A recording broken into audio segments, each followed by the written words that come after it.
Bom, boa noite, pessoal. Hoje a aula vai ser da disciplina de coleta, triagem e conservação de materiais biológicos, tá?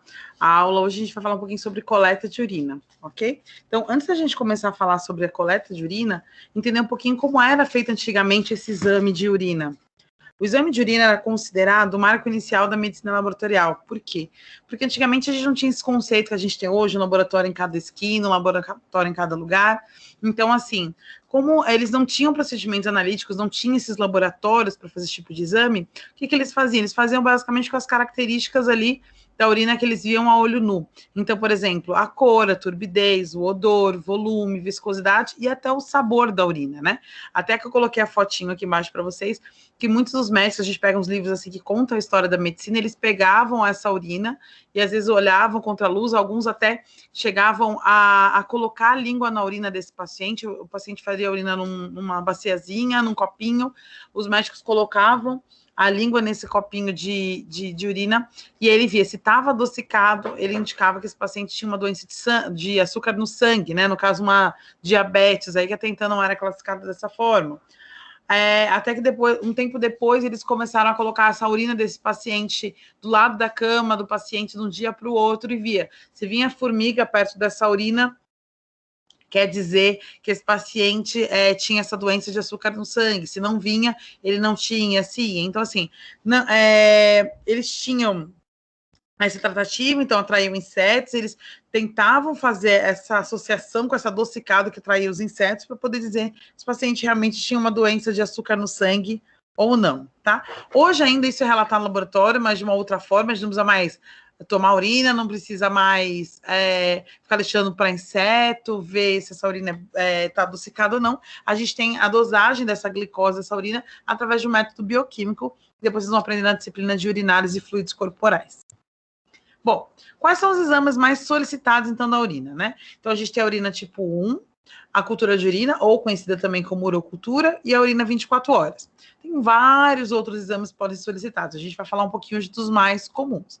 Então, a urina, como material que está sendo, né, passa pelo rim, que é o nosso grande filtro do corpo, ela pode dizer muito sobre a saúde do paciente. Então, por isso que ainda é importante, é um dos exames mais solicitados hoje, tanto em consultório quanto em pronto-socorro, porque através dela você pode diagnosticar vários tipos de doença do paciente.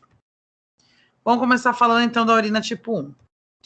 A urina tipo 1, aí a gente tem alguns sinônimos, né, encontrados aí, que pode ser falado como urina tipo 1, tipo, sumário de urina, exame simples de urina, urinálise, uroanálise, 3A mais S, que significa, o 3A significa albumina, açúcar e acetona, mais S, que seria o sedimento, só urina, EAS, que significa elementos anormais e sedimento, são alguns dos nomes que a gente encontra por aí no pedido médico. Então, assim, lógico, né? A gente está na era da informação aí, tem muitos médicos que podem fazer a solicitação dessa urina através de softwares, tem alguns que fazem, né? Até quando eu mostrei para vocês aí na aula de atendimento ao paciente, alguns batem carimbo, outros fazem online, tem alguns que tem igual esse que eu pus o modelinho aqui do SUS, você só faz o xizinho dentro, mas tem muitos casos ainda que os médicos receitam no próprio receituário, né? Alguns casos o convênio exige que eles façam no receituário do próprio convênio, então ele tem que escrever isso tudo à mão. Então a gente pode ter essa variação aí de essa variação, esses sinônimos para esse exame. Então é bom, importante vocês sempre saberem, porque às vezes pode chegar para vocês entenderem, nossa, o que é 3A mais S, né? Então, assim, é uma expressão mais antiga, não se usa tanto hoje, 3A mais S, mas às vezes você pode trabalhar num lugar aí que tem um médico mais antigo, vamos dizer assim, que ainda use essa forma de descrever a urina. Bom, quais são os tipos de amostra de urina, então? Então, na realidade, assim, os tipos de amostra mais frequentemente utilizados são as amostras aleatórias, primeira urina da manhã e segunda urina da manhã. Isso vai depender muito do pedido médico e da condição do paciente. Então, é importante sempre que a amostra seja coletada de acordo com um protocolo bem estabelecido, né? Que na hora que vai buscar o frasco no laboratório, o paciente seja orientado, ou no caso, algumas clínicas que o próprio médico forneça o frasco, ou então ele indique para o paciente comprar o frasco, ele tem que ser bem orientado para saber fazer esse pré-analítico, respeitar esse pré-analítico do exame, né? O que acontece? Hoje a maioria, graças a Deus, já fornece o material com algumas instruções, inclusive para o paciente, que eu vou até mostrar para vocês. Hoje também com a área da informação, é fácil acesso, você pegar essas informações no site do laboratório que você vai realizar também, né? Você fica um pouco mais fácil. Antigamente, o pessoal colhia, ia na farmácia, comprava frasco. Hoje é mais difícil. Hoje a maioria dos laboratórios costumam entregar isso, inclusive no SUS, nas prefeituras aí, eles costumam entregar. Bom, primeira amostra aleatória. O que significa amostra aleatória? É a que é mais utilizada hoje em dia, porque o próprio nome já fala, aleatória. Pode ser feita em qualquer horário, sem nenhum tipo de preparo. Então, por exemplo, se você chega no pronto-socorro, 2 horas da manhã, você tá com aquela dor no baixo ventre, né? Principalmente mulher, dor no baixo ventre, a urina tá saindo bem quente, tá saindo pouquinho, tá ardendo, parece ter uma areinha saindo junto. Vai para o pronto-socorro. Quando chega lá, o médico vai te pedir uma urina 1 para poder verificar se você está com uma infecção urinária ou não, se pode ser uma pedra no rim ou não. Dá para a gente fazer esse tipo de avaliação pela urina tipo 1. Então, por isso que ela chama aleatório, porque pode ser a qualquer horário. Você não precisa, tem que ser a 1h da manhã? Não. Se você for no pronto-socorro naquele momento, você está esperando um tratamento naquele momento. Então, ela é aleatória, tá? Então, alguns resultados podem variar de acordo com o estado do paciente. Então, por exemplo, se o paciente comeu muita beterraba, se o paciente toma muita medicação, assim, tudo isso pode mudar a cor, né? Então, a gente tem até uma classificação aí no laboratório que a gente chama de urina medicamentosa. Então, o paciente, por exemplo, está tomando pirídio, a urina fica toda meio alaranjada, às vezes alguns medicamentos deixam a urina verde. Então, pode influenciar. Se a mulher está menstruada no momento que faz coleta da urina 1, vai essas hemácias juntos, fica mais difícil de você detectar se ela está com uma infecção, se ela está com uma pedra no rim, ou se esse sangue que aparece na amostra para a gente do laboratório, se é decorrente da menstruação. Lógico, a gente tem algumas técnicas que dá para ajudar a detectar isso, mas não é tão comum a gente deixar o paciente fazer nessa condição urina 1. Só que tem horas, como eu falei para vocês, aleatórias. Você não vai falar para ela, olha, espera terminar de menstruar e você volta aqui para colher. Não, é aquele momento que ela precisa de um atendimento médico, é naquele momento que a gente vai fazer a urina 1, ok? Próximo é a urina, a primeira urina, né? Que a gente chama de primeira da manhã, ou a primeira amostra da manhã. Que é o quê? É aquela que você passou a noite inteira, dormiu. Quando você acorda, você vai lá e colhe essa urina. E aí, essa urina você vai levar para o laboratório, né? Eu já vou explicar um pouquinho para vocês a questão do jato, primeiro, segundo jato, enfim. Mas é importantíssimo você fazer a coleta dessa urina respeitando. Então, assim, normalmente, quando você colhe no ambulatório, o médico pede para você marcar para fazer a coleta de urina, normalmente pede-se a 1h da manhã. Por quê? Fica a noite toda ali, o teu rim trabalhando, tua bexiga, todo mundo trabalhando, a hora que sai, você tem uma concentração maior de elementos que você possa avaliar a condição do paciente. Por isso que o ideal sempre é a 1h da manhã. Como eu falei, repito, isso numa condição normal, um paciente ambulatorial, que está na casa dele, não está passando mal, enfim. É só para detectar uma condição dele, ok? Então, sempre a 1h da manhã, acordou, já faz. Segunda urina. A segunda urina da manhã é aquela que assim, o paciente acorda, faz a primeira urina dele, depois ele faz a segunda coleta, tá? Só que o que acontece? Essa segunda urina da manhã não é tão comum. Ela normalmente ela tende a analisar pacientes, principalmente que já têm uma condição estabelecida prévia, como, por exemplo, um problema de função renal, ou um problema de alguns metabólitos que podem estar dando algum tipo de interferência, e até mesmo estudos, às vezes, de metais pesados na urina. Né? Pacientes que trabalham em metalúrgica, às vezes pede-se a segunda urina da manhã.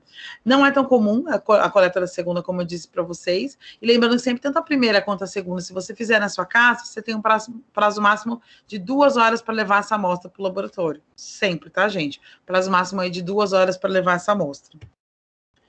Bom, quais são as instruções, então, que vocês vão dar para os pacientes? Então, a gente viu que pode ser aleatória, pode ser a 1h da manhã e a 2h da manhã.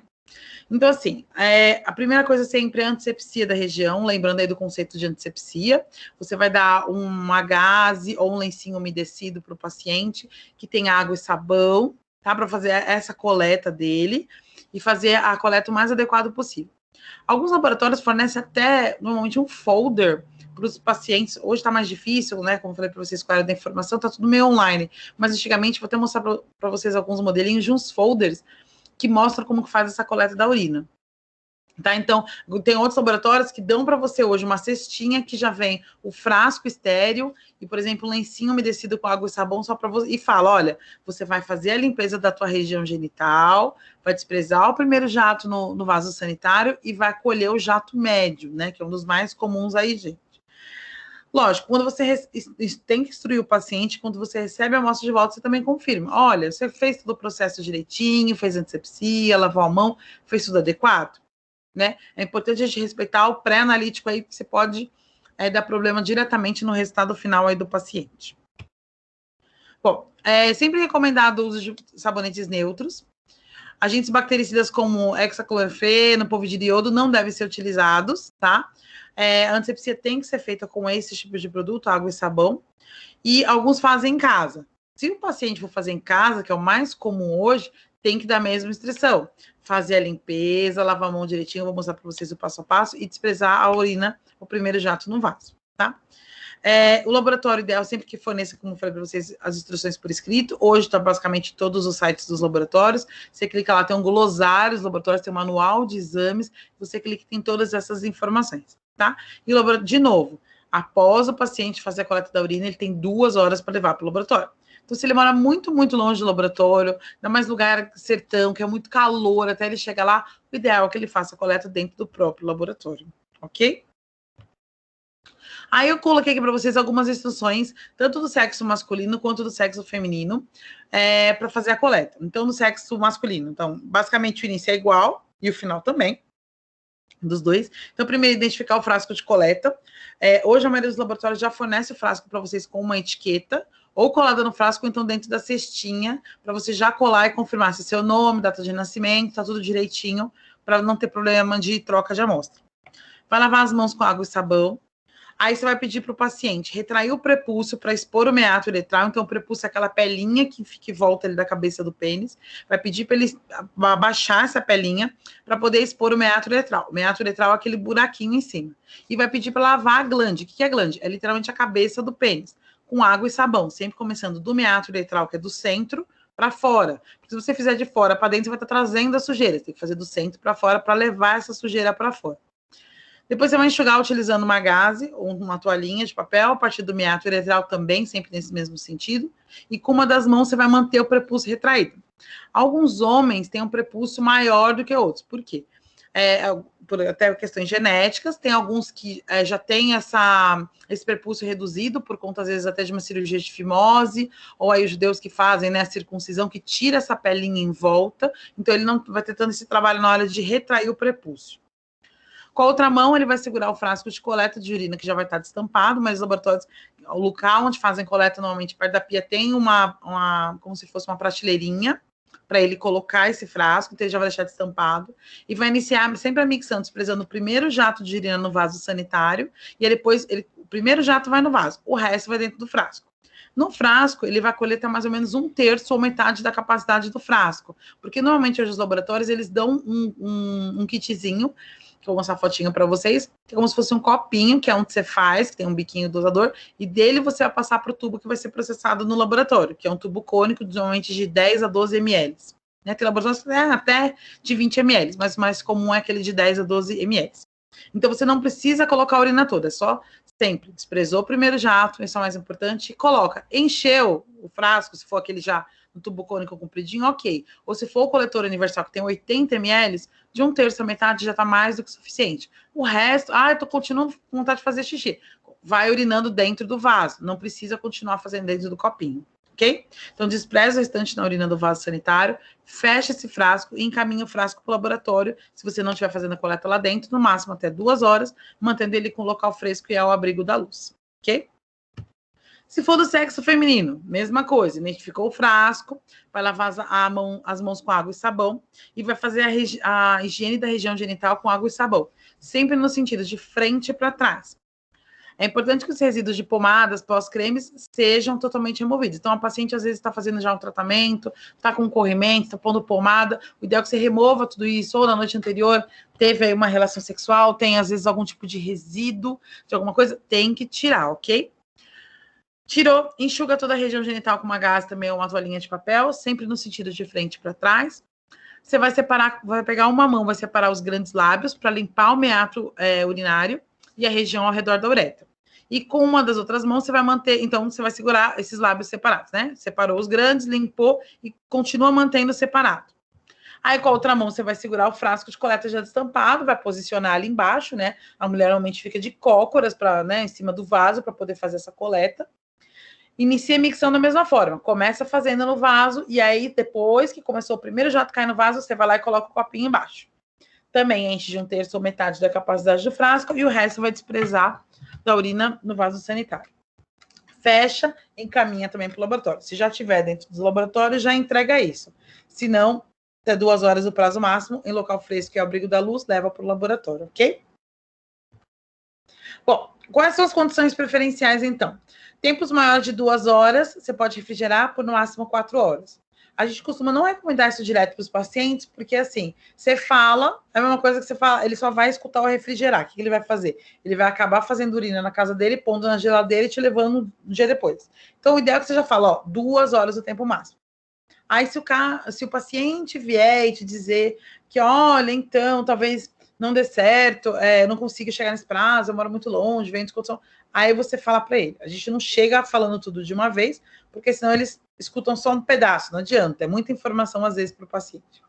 Nunca pode se congelar e para análise tem que aguardar o retorno da temperatura ambiente. Então, quando chegar lá na área técnica para a gente ir no laboratório, se chegar essa amostra, tiver refrigerada, a gente tem que esperar ela chegar à temperatura ambiente para depois refrigerar e homogeneizar antes de fazer, porque senão os cristais ficam todos formados ali no fundo, depositados, na hora que a gente for fazer a leitura dessa amostra, somente ali a análise bioquímica, você pode acabar tendo prejuízo no resultado. Aqui eu coloquei para vocês as fotinhos do coletor estéreo para urina tipo 1, coloquei alguns modelinhos, né, que a gente tem aí no mercado, então que a gente considera sempre estéreo, lembrando que é quando ele tem um saquinho embalado individualmente, se ele vem simplesmente numa caixinha, ele não é estéreo. Estéreo é só quando está embalado 1 a 1. Isso é estéreo, ok? Então, lá em cima, o coletor universal, que a gente chama, que pode ser tanto para sangue, para fezes, para urina, para escarro, para alguns tipos de secreções, biópsias, enfim, esse coletor universal pode ser colocado várias coisas dentro dele, por isso que chama coletor universal, ele não é específico para um tipo de material clínico. E aqui embaixo a gente tem esse material, esse kitzinho que aí foi desenhado específico para urina, que o paciente faz esse frasco maior, como se fosse um copinho, e dele também tem um biquinho dosador na ponta, aí nesse biquinho ele passa para esse tubo, que é onde vai a etiqueta, tampa e manda para o laboratório. Tá? Tem alguns laboratórios, inclusive, que tem esse descritivo, até de como passar um para o outro, colado atrás da porta do banheiro, para facilitar a vida aí do cliente. Aqui um dos lançamentos recentes aí nesses modelos de kit de urina, que é o quê? O paciente faz lá no pote grande, no coletor universal, só que é para ninguém ter contato, para passar nem o paciente, nem o laboratório, para pegar essa amostra e passar de um frasco para outro, ele tem um vácuo dentro desse tubo. Então, você pega esse tubinho, menorzinho aí, que é o de urina mesmo, que vai ser processada depois, encaixa ele no coletor universal e ele faz que nem do sangue, que nem quando a gente faz coleta de sangue a vácuo, ele chupa toda essa urina para dentro do tubo, só a quantidade suficiente para ela. O resto é desprezado. Então, ele pega ali. Então, é legal, por exemplo, se o paciente tem vários exames com uma amostra aleatória de urinão, ele vai colocar 1, 2 frasquinhos e ele consegue observar o máximo possível, ok? Aqui um modelinho que eu peguei num dos últimos congressos que eu fui aí fora do Brasil, que chama Colipi. O que acontece? Isso é para aquele povo, eu costumo brincar, aquele povo que tem um problema de mira, né? Principalmente aí os homens, a gente costuma brincar, os homens têm um problema de mira, que não conseguem, o vaso é enorme, não conseguem acertar dentro do vaso, e sai urina no chão, no teto, né? Que dirá os nossos banheiros aí de estádio de futebol, né? Que tem o xixi para tudo quanto é lado. Então, o que os caras fizeram? Né? Lógico, os japoneses aí, o que eles fizeram? Eles fizeram um coletorzinho que encaixa, tanto na região, ele é unissex, ele pode encaixar, parece mais anatomicamente para o masculino, mas serve para o feminino também.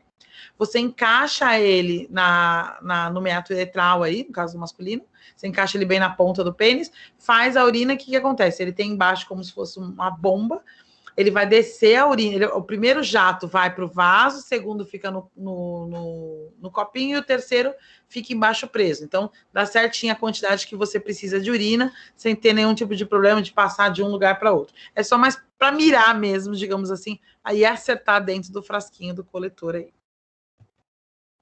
Bom, quais são os critérios de rejeição de amostra? Então, volume suficiente.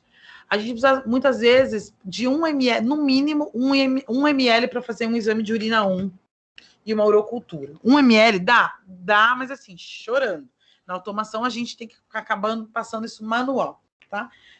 Normalmente, a gente consegue tranquilo que o paciente envie 10 ml para a gente, que é o ideal. Então, contra vez que dá menos que isso, a gente já começa a ter um pouco mais de trabalho na área técnica e nem sempre consegue fazer todos os exames que o médico pediu. A amostra inadequada, então, por exemplo, chega uma amostra, como fala? Uma amostra que não deveria, como que eu vou explicar para vocês? Uma amostra que vem muitas vezes, acaba associando, né? A amostra inadequada acaba associando aí, por exemplo, o paciente colheu a amostra ontem, você fala, você colheu faz 2 horas? Não, foi ontem. Isso é uma amostra inadequada. Você pode processar a amostra de ontem? Não, o ideal é que não. Você não sabe se essa amostra estava refrigerada, se ela estava no calor, se ela estava dentro de uma estufa, você não sabe onde estava essa amostra. Então, ela é totalmente inadequada. Contaminação visível. Então, são aquelas amostras que vêm com brinde, né? Que a gente brinca. Então, você abre o frasco do paciente, tem um pedaço do absorvente nadando lá. Você abre o frasco de urina do paciente, tem uma camisinha nadando lá dentro. Você abre, tem um pedaço de papel higiênico lá dentro. Tem formiga dentro da urina do paciente. Então, assim, é uma contaminação visível. Você acaba de receber, você já fala, meu Deus, está errado. Preservação inadequada, justamente. Então, ele refrigera essa amostra, chega lá, a amostra para você tá pingando a amostra. O cara pôs no congelador a amostra dele. Não serve, não dá para utilizar. Isso é uma preservação inadequada. Identificação incorreta, então, assim, o paciente às vezes resolve colocar a mão na identificação, e aí vem tem algum problema ali no próprio laboratório de identificação, coloca a etiqueta, chega lá na área técnica, você vê que a etiqueta embaixo tem um nome, em cima tem outro. Também não dá para processar, é rejeição. E frasco de coleta inadequado, que eu até coloquei umas fotinhos aí do lado, vocês conversaram com as pessoas mais antigas, às vezes pai, mãe, vó, aí, falar de coleta de urina, o pessoal não tinha esse negócio, né? Você até falava com a minha avó, ela falava, não, imagina, que frescura de comprar frasco para urina. Pega um frasco que tem carta. Tem umas fotos aí para vocês, ó, de que usou frasco de xarope, que usou frasco de remédio, que colocou num porta-lâmina de laboratório. Esse aqui, com certeza, foi um cara que trabalhava no laboratório e resolveu fazer arte. Ou então, por exemplo, até num tubo de sangue, que é essa segunda foto aqui, né? Um tubo de coleta de sangue, colocou a urina. Então, não é o certo. É frasco de coleta inadequado, é rejeição. Como é que você sabe que você estava estéril, que você estava limpo, que não tem nada que possa interferir no seu resultado? Então, não pode. Bom, vamos para o coletor infantil agora. O coletor infantil, então, a gente pode dizer que normalmente são crianças de 0 a 3 anos, tá? Que não conseguem fazer urina ainda, né? Por motivos óbvios, não conseguem urinar espontaneamente, que a gente chama. Então, a gente tem que colocar o coletor nele. Pode ser colocado em até crianças de 12 anos. O ideal é de 0 a 3, mas a gente sabe que tem, às vezes, crianças com locomoção reduzida, com alguns problemas, então, né, algumas doenças de base, né, alguns problemas de locomoção, então a gente tem que ir lá e ajudar a fazer essa coleta. Hoje a gente tem uma normativa interna nos hospitais, laboratórios, que o profissional de coleta que deve fazer sempre a antisepsia prévia e colocar esse saquinho coletor na criança. Porém, ele deve sempre ser acompanhado do responsável pela criança, até mesmo por conta desse mundo que a gente vive hoje de assédio e tal. Então, assim, se o pai, se o profissional vai lá fazer a limpeza da região genital da criança e colocar o saquinho coletor, seja sexo feminino ou masculino, tem que estar sempre acompanhado do responsável, para não ter nenhum tipo de problema. Caso a criança evacue durante essa coleta, a amostra tem que ser desprezada. A gente não dá para misturar sangue, fezes e urina. Não dá para misturar, você vai contaminar a amostra, vai ter que fazer a coleta toda de novo, tá? E lógico, crianças muitas vezes é comum o uso de pomada para assadura, então assim, tem que remover essas pomadinhas antes de colocar o coletor, tá? Porque o que acontece? Senão, não vai pegar direito e também pode dar algum tipo de interferência na amostra. Agora, se for colocar o coletor e a pele já estiver irritada, tem que pedir para a criança, o pai voltar no outro dia com a criança e pedir para não utilizar essa pomadinha antes. Porque não adianta, gente, não vai dar interferência, são 2 trabalhos. É colocar, chegar no laboratório, falar que está com problema na amostra e ter que colher de novo. Então, é judiar da criança aí 2 vezes. Bom, aí eu coloquei aqui o passo a passo também. Essas especificações todas, gente, não é assim de um laboratório específico, da minha cabeça, não. Isso aqui é tudo daquele livro de urina, de coleta de urina, que tem da Sociedade Brasileira, Brasileira de Patologia Clínica e Medicina Laboratorial, que é a SBPCML, tá? É tudo de lá, essas informações. Eles têm um livro, na realidade, o primeiro já está na segunda edição, que é só de coleta de materiais biológicos, tá? Essas informações são todas de lá. É a mesma coisa, vai identificar o frasquinho. O que pode acontecer muitas vezes, assim, no saquinho, ele tá mole, o que a gente muitas vezes a gente faz até para transportar, para não ter perigo de vazar e até para identificação, a gente coloca esse saquinho coletor dentro de um coletor universal, tampa e coloca a etiqueta lá, para ficar mais fácil. Porque eu já vi mãezinha que fica um tempão lá com o coletor universal na criança, a hora que tira, não se atenta que tem o buraquinho em cima e acaba vazando essa amostra. Então, é ideal você já transportar dentro do coletor, dentro de um coletor universal, né? Ter a parede rígida, com tampa, para você não ter problema. Mesma coisa, proceder à higienização da região genital, certificar que a região genital e perineal estejam secas, retirar o papel que cobre a área aderente do coletor. Todo coletor infantil, ele tem uma partezinha que ele tem como se fosse um adesivo, que é para grudar mesmo na pele da criança, né? Para não ter perigo de vazar, não ter perigo de sair. Então, tira esse papelzinho em volta, coloca na região genital, no caso do masculino, que o pênis vai ficar dentro do interior, e tem que esperar a micção espontânea. Se não correr no prazo máximo de 6 minutos, você tira o saquinho coletor e põe de novo. Você pode fazer no máximo 4 trocas. Então, quer dizer, a criança pode ficar no máximo 4 horas dentro do pronto-socorro para tentar fazer urina. Se ela não conseguir, gente, é tirar o saquinho, pede para voltar no dia seguinte. Muitos casos acontece que as crianças ficam estressadas, não está acostumada com aquilo, te coloca, fica 4 horas coletor. O pai tira. A hora que a criança sai do hospital, atravessa a rua, a criança faz xixi. Então, assim, às vezes a gente até recomenda, não, pai, dá uma volta com essa criança aqui, né? Se é uma criança de colo, dá uma voltinha ali, se a condição da criança também permite isso, dá uma andada com ela, então, dentro do corredor do hospital, enfim, para ela se sentir mais confortável e estimulada a fazer essa urina dentro do saquinho, ok? No sexo feminino, a mesma coisa, vai fixar também lá a região depois de fazer a antisepsia e também vai esperar. No prazo máximo, 4 trocas. Cada troca pode ficar 60 minutos, então prazo máximo de 4 horas aí para essa criança fazer essa urina. Quais são os pontos críticos que a gente tem aí dentro do coletor infantil? Então, o cliente deve estar sempre no mínimo 2 horas sem urinar. A mãe normalmente sabe quando foi a última vez que fez troca ou que a criança foi no banheiro. Então, o ideal é sempre 2 horas antes sem urinar. A troca do coletor, então, como eu falei para vocês, é 1 hora até que a criança não urine, não pode passar de 4. E o que pode acontecer, eu pus até a fotinha para vocês lá, tá vendo? Quando tira a etiquetinha e cola na região genital, pode acabar irritando a pele. Então, se a criança já tá meio irritadinha, trocou a primeira e a segunda, não tenta. Pede para voltar no dia seguinte, porque senão vai irritar, vai assar, às vezes pode ficar até em carne viva a região genital dessa criança. Aí eu pus umas fotinhas de modelos de coletores infantis que a gente tenha. A maioria hoje que tem no mercado são coletores unissex, tá? A gente não tem mais... antigamente tinha só feminino, masculino. Hoje já é mais unissex, é mais fácil, né? Até para controlar estoque, a gente acaba tendo aí os dois. Bom, eu pus aqui até para... mais efeito de curiosidade, que vocês vão ter uma disciplina depois de urinálise e fluidos corporais, mais sobre a coloração da urina versus gestão de água. Eu até comentei com vocês que eu ensinar vocês nessa disciplina, dar tchau pro xixi, tchau pro cocô, né? Fiquei brincando com vocês, isso que vocês iam mostrar para os filhos de vocês, para os pais, enfim, para todo mundo em casa. Então, vamos lá. É que eu sempre falo, sempre acabou de fazer urina, acabou de fazer cocô, olha lá o vaso sanitário para dar uma olhada. Ali é um reflexo, muitas vezes, da nossa saúde. A gente consegue detectar várias doenças através do que está saindo do nosso corpo. Então, ó, 1, 2 e 3, que é bem clarinho, né? A água bem transparente, aí bem clarinho, até o que a gente chama de amarelo palha. Ele é sem odor, não tem cheiro, ele é bem clarinho mesmo, às vezes até a cor do vaso, às vezes você faz... o xixi, você urina, você olha no vaso, nem parece que você fez. Então, quer dizer que você está com uma ingestão de água adequada quando está nessas 3 cores. O 4, 5 e 6, a gente já começa a detectar uma ingestão insuficiente de água, que começa já um amarelo mais forte, que a gente chama de amarelo ouro, até um amarelo um pouco mais escuro, e ela já começa a ter odor. É aquela urina que já tá, se você faz a urina, você sente que já tem aquele cheirinho meio característico dela. 7, 8, que no caso é um amarelo bem escuro, até meio amarronzado, quer dizer que você está muito desidratado, quer dizer, você precisa tomar mais líquido. E o odor é muito, muito forte. Aquele cheiro que eu brinco, né, de banheiro de estação aí, que é aquele fedor de urina que você passa ali, você sabe que é muito característico, tá?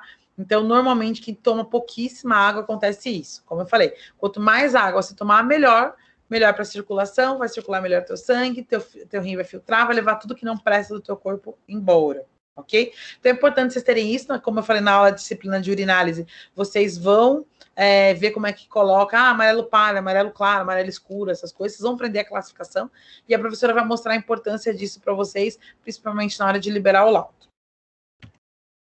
Vamos falar agora de urocultura. O que é urocultura? O nome próprio, o nome mesmo já fala. Uro, de urina, e cultura. Cultura de urina.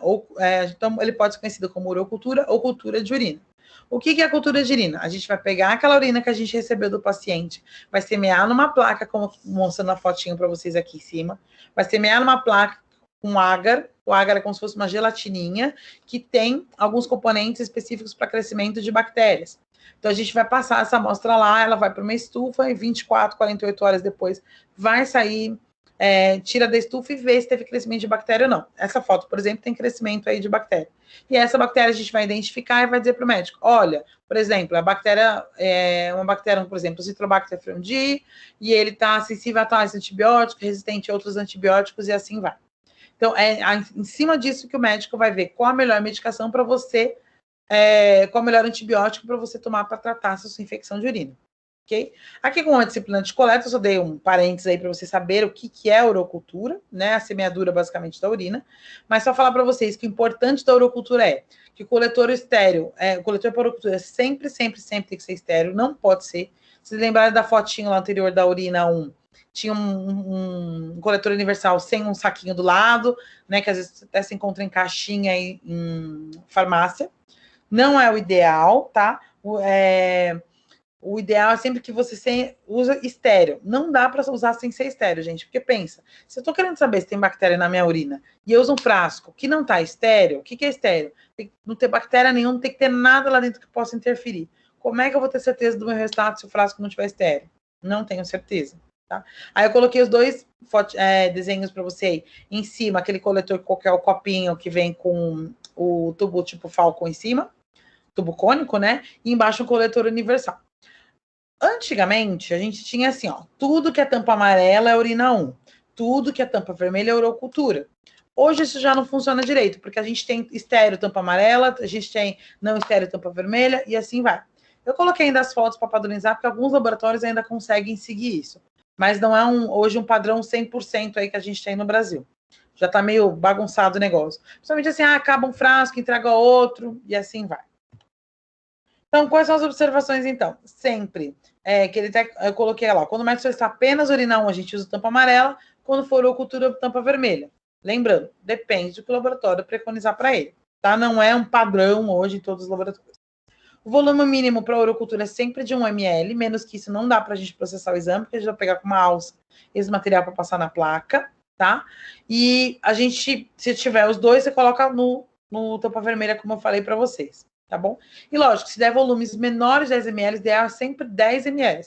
Deu menos que 10, normalmente pede para confirmar a técnica, olha, dá para usar, tem tais exames, vai padronizar primeiro tal exame, depois o outro, e assim vai, ok? Aqui eu coloquei para vocês algumas fotinhas de alguns laboratórios aí que eu peguei na internet, mostrando justamente tudo aquilo passo a passo que eu expliquei para vocês, como que limpa, como que faz a higienização, como faz a antisepsia da região genital, né? Para a gente poder ajudar pro paciente. Então, eu falei, esse tem desenho, às vezes fica colado atrás da porta do laboratório mesmo, ok? Hoje eu não tenho visto tanto por conta da internet, eles acabam jogando lá, jogam no aplicativo para o paciente olhar e ver como é que faz essa coleta. E mais antigamente ainda, gente, assim, tipo, mais de 25 anos atrás, tinha alguns laboratórios, inclusive, que tinham como se fossem uns banheiros com como que eu vou dizer? Como se fosse uma base, assim, de alvenaria mesmo, de cimento, que a pessoa subia, ficava de perna aberta em cima do vaso que era feito nessa altura, e vinha um profissional do laboratório, e ele que limpava, fazia a antisepsia do paciente, o paciente jogava o primeiro jato, e o próprio profissional de saúde ia lá e coletava o resto dessa urina. Eu não conheço mais nenhum lugar que faça isso. Seja, tipo, há 25 anos atrás, eu conheci inclusive uma pessoa que trabalhava fazendo isso. O que ela fazia? O dia inteiro ela fazia antisepsia de pacientes que iam por urocultura. Lógico, para o laboratório, as amostras tinham uma qualidade infinitamente melhor, porque era totalmente controlado o processo. Você não consegue controlar o paciente na casa dele se ele limpou direito ou não limpou. Você tem que acreditar. Você fala, você fez antisepsia? Ele fala, fiz. Não tem como você ter certeza ou não. Compensação, hoje ainda mais, né, nesse mundo que a gente está vivendo aí, tá muito complicado. Você ir lá para o cara ficar limpando a sua região genital para fazer sua coleta de urina, e o profissional embaixo de você vendo você fazer a urina ali segurando um copinho. Então, hoje, eu desconheço qualquer laboratório que ainda faça esse procedimento. Agora, a gente vai falar um pouquinho da urina 24 horas. O nome já fala, urina 24 horas. O que que é? Você precisa colher toda a urina que você fizer durante 24 horas. Tá? É importante você sempre respeitar o processo dela, para alguns exames, inclusive, principalmente para avaliação de função renal, é importantíssimo esse exame de urina 24 horas. Tá? O ideal é que que o cliente não colha de fim de semana e feriado, mas infelizmente é o que mais acontece. Se você perguntar para qualquer profissional que trabalha na área de coleta, na área de triagem do laboratório, o dia mundial de chegar a amostra de urina 24 horas é na segunda-feira. Por quê? As pessoas acabam aproveitando o domingo que está em casa, passa o dia inteiro colhendo, porque para elas é um ambiente mais controlado. É complicado, eu entendo o lado do paciente que é complicado ele pegar esse frasco e ficar andando 24 horas, imagina você lá, no escritório, um cara que trabalha, sei lá, no restaurante, ficar toda hora saindo, indo lá pegar o frasco da urina, da urocultura da urina 24 horas dele, é um frasco normalmente de 2 litros, e ficar abastecendo toda a urina ali dentro. É meio complicado. Então, por isso que os pacientes acabam fazendo de fim de semana. Mas o ideal, sempre, a gente recomenda que sempre sejam as condições normais durante a semana. Que você caminhe, que você faça exercício físico que você faz durante a semana, que você coma mais ou menos as mesmas coisas, faça as mesmas atividades, para a gente poder ter um resultado mais fidedigno aí dessa urina 24 horas. Bom, ela tem que ser coletada em frasco próprio. Então, assim, normalmente o laboratório ele fornece esse frasco para o paciente. Ah, professora, mas, por exemplo, tal prefeitura não dá o frasco. Prefeitura é mais comum não dar esse frasco. Então, o que a gente faz? A gente orienta que ele faça num frasco de água mineral sem gás. Só pode ser frasco de água mineral sem gás. Com gás vai dar interferência. Se for refrigerante, vai dar interferência. Se for de suco, vai dar interferência. Se for num frasco que ele foi lá, que ele comprou na lojinha de R$1, pode dar algum tipo de interferência. Então, é sempre num frasco de água mineral sem gás. Então, ele aproveita já, né? Se hidrata, toma essa água e usa depois o frasco para fazer essa coleta, caso o laboratório não forneça o frasco, ou caso o laboratório fornecer um frasco e esse paciente faz mais de 2 litros de urina por dia. Então, ele pode adicionar com isso uma garrafinha de 500 ml, de 1,5 litro de água mineral, ok? E sempre, quando ele entregar esse material para você no laboratório, você pergunta se ele seguiu certinho as instruções, ok? Bom, como que funciona? Então, no primeiro dia, o cara acorda, a primeira urina da manhã dele, depois aqui às 7 horas, né? Que é como está nos protocolos, mas a gente sabe, dependendo do paciente, acordou mais cedo, mais tarde, enfim. A primeira urina dele que ele fizer, ele vai desprezar no vaso. Ele vai fazer a urina normal quando ele acorda. A partir da próxima, né? A partir dessa primeira, fez a primeira, da segunda para frente, toda a urina que ele for fazer, toda hora que ele for no banheiro, ele tem que urinar dentro do frasco coletor. Aí que entra a questão de fornecer o frasco coletor é justamente por isso, porque ele tem a boca larga. O coletor, a garrafa de água mineral, a boca dela é menos larga, fica mais difícil de acertar, vamos dizer assim. E a gente acaba vendo muita perda de material quando o paciente faz na garrafa de água mineral, justamente por conta desse diâmetro dessa boca aí da garrafa. Tá? Então, ele vai urinar da segunda até a próxima, ou seja, até a primeira do dia seguinte que ele começou. Então, se ele começou hoje, vamos fazer a coleta hoje. Ele acorda, joga a primeira urina fora. A segunda para frente, ele vai fazer tudo dentro do frasco. Toda vez que ele for no banheiro, ele tá lá com o frasco do lado dele para fazer o xixi. Até a primeira urina do dia seguinte. Então, amanhã acordei, faço a primeira dentro do frasco, tampo isso e mando pro laboratório. Tá? Essa questão de você levar essa urina, eu já vou falar um pouquinho para vocês. Alguns frascos, inclusive, tem que ter conservante dentro, para conservar durante essas 24 horas a urina, para que aquele analítico que eu vou fazer a dosagem no laboratório não sofra nenhum tipo de interferência. Então, assim, o ideal sempre é que elas estejam protegidas da luz. Alguns casos tem que refrigerar, inclusive, deixar lá na porta da geladeira, muito bem identificado, tá, gente? Para ninguém achar que é um suco de laranja, maracujá e tomar isso, pelo amor de Deus. Então, deixar muito bem identificado isso, né? Se tiver algum uso irregular de medicação, tem que avisar o médico, tá? Não interrompe por conta de fazer isso, porque o médico já sabe, já tem o histórico aí do que você está tomando de medicação. E assim, é todo o volume, gente, que você fizer, tem que pôr no frasco. Não adianta, esqueci, fiz um pouquinho fora, não. Gente, por quê? A gente vai dosar no laboratório esse volume, em cima dele, a gente vai dosar o seu analito e vai fazer um cálculo para dizer como está principalmente o funcionamento do teu rim. Então, é importantíssimo que você tenha certinho o volume. Em alguns, inclusive, como o clearance de creatinina, além do volume total, além da dosagem da creatinina na sua urina, ele ainda vai pedir teu peso e tua altura. Tudo isso pode influenciar no resultado do teu exame. Então, não adianta mentir, falar, o cara pesa 200 quilos, vai lá e fala que pesa 80. Não adianta, porque teu resultado vai sair errado. Qual material, então, que a gente pode ter, como eu falei para vocês? Com conservante e sem conservante, ok? A gente pode ter os dois. Qual o papel? O conservante, ele vai fazer o quê? Ele vai, o nome propriamente já fala, ele vai fazer com que esse material ganhe uma viabilidade maior para aquele analito específico, que às vezes é mais sensível que os outros para fazer a dosagem. Então, ele pode atuar como um agente solubilizante, evitando ou reduzindo essa cristalização e a aderência de algumas substâncias nas paredes do frasco, né? Então, isso pode prejudicar, às vezes, algum tipo de exame. Como que eu sei qual que eu vou colocar na geladeira? Como que eu sei qual que vai ficar a temperatura ambiente? Qual que vai usar cada conservante? Tem uma tabela, também é da SBPC, do livro da SBPC, vem dizendo lá os exames. Então, por exemplo, você pega lá a creatinina. A creatinina, ela não precisa de refrigeração e o conservante, ele não precisa de nenhum tipo de conservante.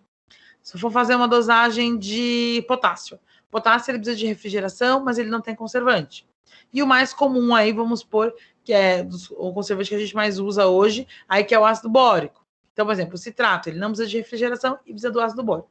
Então, os laboratórios normalmente vêm dentro do frasco já, vem até uma etiqueta colada, ele já vem dentro do frasco com esse conservante, para facilitar a dosagem desse material. Então, já tem uma padronização, não é um laboratório que olha para sua cara e fala, não, vou te dar tal conservante, não vou te dar tal conservante. Vem tudo isso descrito, tem uma normativa para esse laboratório, tem os documentos internos dele, os POPs aí da vida, os IQs, e aí, em cima disso, que ele vai dar para você o frasco com conservante ou não. E sempre vem muito bem identificado no frasco. Não tem perigo de ninguém pegar esse frasco, uma criança pegar esse frasco e tomar, enfim. Você já vê que tem conservante, já deixa separado. Por quê? Olha como são os frascos, gente. Essa primeira aí de cima é o que a gente mais usa no Brasil, o mais comum aí é o de 1 litro, 2 litros, da primeira foto. Alguns casos, inclusive, eles têm esse âmbar, né, que é protegido da luz, que é amarronzado. Tem muitos laboratórios que já compram só o âmbar, porque sabe justamente que as condições dos pacientes às vezes não são ideais, não consegue deixar protegido da luz. E aqui do lado direito, de outros países da América Latina, que a gente tem o primeiro e o segundo aí embaixo, esses 2 garrafões, que normalmente é usado nos Estados Unidos. Tem mais uma cara de leiteira também, né? Aquele primeiro leiteira, suqueira, enfim. Uma carinha um pouco diferente. Que aí você também coloca a urina dentro desse frasco. Levou tudo para o laboratório, o que o laboratório vai fazer? Ele vai homogeneizar esse frasco, quer dizer, vai mexer esse frasco, vai tirar, vai dosar, então vai falar, olha, tem 2 litros, tem 3 litros. Veio 2 frascos, a gente tem umas provetas gigantes no laboratório. A gente mistura essas amostras e junta nessa proveta. E aí, dessa proveta, a gente vai anotar, olha, tem 3 litros, 2 litros, 2.400, 2.500, e lança isso no sistema relacionado ao dado do paciente, tá? Homogeneizou, juntou essas amostras, a gente vai pegar normalmente 10 ml dessa amostra, vai pôr no frasco de urina tradicional e vai mandar para o laboratório. Ou seja, vai fazer também quantas alíquotas precisar. O cara tem 10 exames de urina 24 horas. Muitas vezes, então eu vou precisar de 10 frascos, 5 frascos, 8 frascos, e assim vai. Cada laboratório aí sabe a quantidade que precisa para executar o seu exame. E o resto da sua urina faz o quê? Lixo. Literalmente vai para o lixo. Eu já vi clientes esperneando em laboratório dizendo, nossa, eu fiquei 24 horas andando com esse frasco para vocês pegarem uma merrequinha de urina e jogar tudo fora. Sim. Por quê? Por que manda colher tudo? Porque a gente tem que ter noção para fazer o cálculo do volume total que você está excretando para ver se você está com as suas funções renais funcionando adequadamente. É para isso que a gente quer. E não tem um outro jeito de dosar a não ser dessa forma. A gente não tem como colocar um medidor no paciente para ver quanto que ele está urinando. Aqui eu coloquei umas fotinhas para vocês dos frascos que não devem ser colocados. Tá vendo que eu pus um risco vermelho? É o que não deve. Então, assim, de casos que eu peguei aí, então, por exemplo, lá, frasco, jarro de suco, usado em casa, comprado na lojinha de 99, frasco de álcool, água com gás, garrafinha de refrigerante 600 ml, nada disso pode ser usado, gente. Tudo isso pode dar interferência.